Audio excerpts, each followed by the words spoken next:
नमस्ते। आज का हमारा टॉपिक है भारत के नए लेबर कोड और इसका हमारी सैलरी और अधिकारों पर आखिर क्या असर पड़ेगा, ये समझना बहुत जरूरी है। इसलिए इस वीडियो को अंत तक जरूर देखिएगा। सरकार ने 29 पुराने कानूनों को हटाकर 4 नए सीधे साधे कोड बना दिए हैं और ये हमारी सैलरी से लेकर गिग वर्कर्स के भविष्य तक सब कुछ बदलने वाले हैं। तो चलिए इसे आसान भाषा में समझते हैं। चलिए शुरू करते हैं एक ऐसे सवाल से जो हम सब से कहीं ना कहीं जुड़ा हुआ है। 10 मिनट में डिलीवरी सुनने में कितना कमाल लगता है ना? पर क्या कभी हमने सोचा है कि इस जबरदस्त रफ्तार की असली कीमत आखिर चुका कौन रहा है? यही सवाल हमें लेबर कोड्स के बड़े मुद्दे की तरफ ले जाता है। देखिए, ये जो 10 मिनट में डिलीवरी का वादा है ना, ये डिलीवरी पार्टनर्स पर एक जबरदस्त प्रेशर डालता है। इससे उनकी सुरक्षा और मानसिक स्वास्थ्य दोनों पर बुरा असर पड़ता है। सोचिए, ट्रैफिक में जल्दबाजी से एक्सीडेंट का खतरा कितना बढ़ जाता है। और सबसे बड़ी बात तो ये है कि अब तक कोई भी रिसर्च ये साबित नहीं कर पाई है कि इससे बिजनेस को सच में कोई बड़ा फायदा होता है। ये एक मार्केटिंग की तरकीब ज्यादा लगती है, जिसकी मानवीय कीमत बहुत ज्यादा है।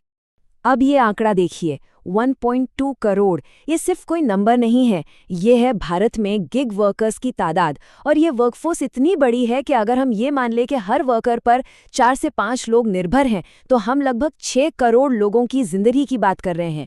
इसीलिए उनके अधिकार अब एक राष्ट्रीय मुद्दा बन चुके हैं। तो इस बदलती हुई वर्कफोर्स और इन पुरानी कानूनी उलझनों को सुलझाने के लिए सरकार एक बड़ा कदम लेकर आई है। चलिए देखते हैं कि ये नया सिस्टम आखिर है क्या। पहले का सिस्टम सच में बहुत ही ज्यादा उलझा हुआ था। 29 अलग अलग कानून थे, सैकड़ों फॉर्म्स भरने पड़ते थे और नियम इतने मुश्किल थे कि ना तो कंपनियां उन्हें आसानी से समझ पाती थीं और ना ही कर्मचारी। और अब इन सभी को समेटकर सिर्फ 4 सरल कोड्स में बदल दिया गया है। इसका एक ही मकसद है, नियमों को आसान बनाना और आज की जरूरतों के हिसाब से उन्हें मॉडर्न बनाना। तो सवाल उठता है कि ये लेबर कोड आखिर है क्या? देखिए, आसान भाषा में समझें तो ये एक तरह की ग्रुपिंग है। मतलब एक जैसे सभी पुराने कानूनों को एक साथ मिलाकर एक नया साफ सुथरा कोड बना दिया गया है। और ये अचानक नहीं हुआ है, इसके पीछे एक कमेटी की लंबी चर्चा और काफी मेहनत है। तो ये है वो 4 नए कोड। पहला वेजेस यानी वेतन का कोड, दूसरा सोशल सिक्योरिटी का कोड, तीसरा इंडस्ट्रियल रिलेशंस का कोड और चौथा काम करने की जगहों पर सुरक्षा और स्वास्थ्य का कोड। वो सारे पुराने 29 कानून अब इन्हीं 4 में आ गए हैं। चलिए अब आते हैं उस मुद्दे पर जो शायद हम सबके लिए सबसे ज्यादा जरूरी है, पैसा। इन बदलावों का हमारी जेब पर क्या असर होगा? और ये वो सवाल है जो हर नौकरी पेशा इंसान के मन में घूम रहा है, खास तौर पर 50% बेसिक सैलरी के नए नियम को लेकर। तो क्या सच में हाथ में आने वाला पैसा कम हो जाएगा? देखिए, इसे ऐसे समझना होगा, ये एक तरह का ट्रेड ऑफ है। आज शायद टेक होम सैलरी थोड़ी कम हो जाए, क्योंकि बेसिक सैलरी बढ़ने से प्रोविडेंट फंड यानी पीएफ में जो पैसा कटता है वो बढ़ जाएगा। इसका मतलब ये हुआ कि आज हाथ में पैसा थोड़ा कम, लेकिन कल के लिए यानी रिटायरमेंट के लिए एक बड़ी बचत तैयार हो जाएगी। हाँ, ये एक बहुत बड़ी और अच्छी खबर है कर्मचारियों के लिए। पहले क्या होता था कि ग्रेजुएटी के लिए 5 साल तक एक ही कंपनी में टिकना पड़ता था, लेकिन अब सिर्फ 1 साल की नौकरी के बाद भी ग्रेजुएटी मिल सकती है। लेकिन यहाँ एक बहुत जरूरी सवाल भी खड़ा होता है। जब भी कोई नई पॉलिसी बनती है तो लोग उससे बचने के रास्ते भी ढूंढने लगते हैं। तो क्या कंपनियां इस नए नियम का पूरी ईमानदारी से पालन करेंगी? एक एक्सपर्ट डॉक्टर राहुल सिंह इस बात को बहुत अच्छे से समझाते हैं। वो एक सीधा सवाल पूछते हैं कि अगर कानून कहता है कि 12 महीने पर ग्रेजुएटी दो, तो क्या कंपनियां 11 महीने का कॉन्ट्रैक्ट बनाकर इससे बच नहीं निकलेंगी? यहीं पर कानून और नैतिकता की असली परीक्षा होती है। नए कोड्स में ना एक बहुत ही जरूरी फर्क समझाया गया है एम्प्लॉय और वर्कर के बीच में। और ये सिर्फ शब्दों का खेल नहीं है, ये किसी के अधिकारों को तय करता है, खास तौर पर अगर कोई गिग इकोनॉमी का हिस्सा है। तो फर्क क्या है इन दोनों में? देखिए, एक एम्प्लॉय वो है जो पारंपरिक नौकरी में है, जो एक ही कंपनी के लिए काम करता है।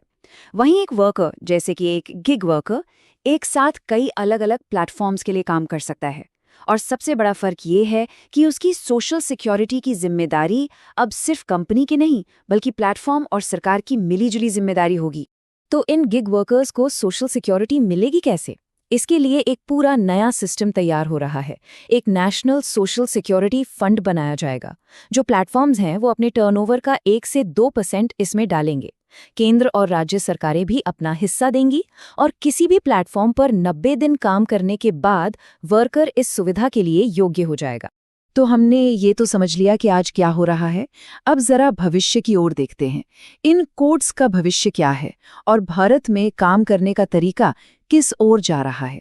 ये आंकड़े देखिए, ये भारत की बदलती कहानी बताते हैं। 2020 में 77 लाख गिग वर्कर्स थे। आज ये संख्या 1.2 करोड़ से ज्यादा है और अनुमान है कि इस दशक के अंत तक ये 2.3 करोड़ तक पहुंच सकती है। मतलब भारत तेजी से एक गिग इकोनॉमी बन रहा है और इसीलिए ये नए कानून इतने ज्यादा जरूरी हो गए हैं। चलिए, अब तक की सारी बातचीत के जो जरूरी पॉइंट्स हैं उन्हें फटाफट से एक बार देख लेते हैं।